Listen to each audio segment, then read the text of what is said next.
Prince Harry visited the Kigali Genocide Memorial while on a solo trip to Africa. In photos released on Monday on Twitter, the Duke of Sussex is seen looking somber while visiting the memorial, which remembers the victims of the genocide against Tutsi people. While in Rwanda, Prince Harry, the Duke of Sussex, paid his respects to victims of the genocide against the Tutsi at the Kigali Genocide Memorial, the tweet reads. President Kagame of Rwanda also met with the royal, as seen in a photo shared by the politician on Twitter, revealing that Harry was visiting as part of his work as president of African Parks.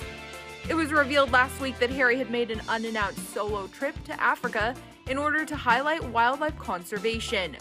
A spokesperson for the prince told NBC News of the trip, quote, Prince Harry, the Duke of Sussex, is welcoming and co-hosting a group of U.S. officials, conservationists, and philanthropists as they tour protected wildlife and nature areas in Mozambique in his capacity as president of African Parks, a non-profit conservation group that manages national parks across the continent.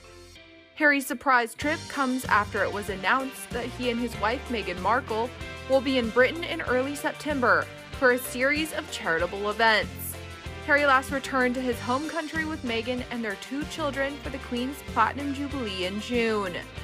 Access Hollywood previously spoke with DailyMail.com's Charlie Langston about how the British public has taken to Harry and Meghan following the couple's decision to move overseas and make their home in California. I think the shock of Brexit has definitely worn off. I think the general feeling now among people in the UK is almost a kind of not knowing what will happen next. I think Meghan and Harry have continued to prove that they will throw curveballs at every available opportunity, whether that's an Oprah interview that kind of devastates the royal family, or whether it's an appearance on Ellen where, Meghan is kind of playing the fool in a silly prank.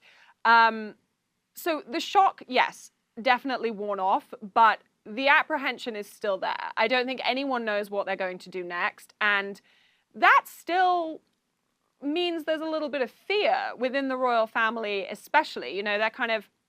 They've almost become like the Thomas Markle. There was a time where no one knew what Thomas Markle was going to say next, what he was going to do next, what TV show he was going to appear on next.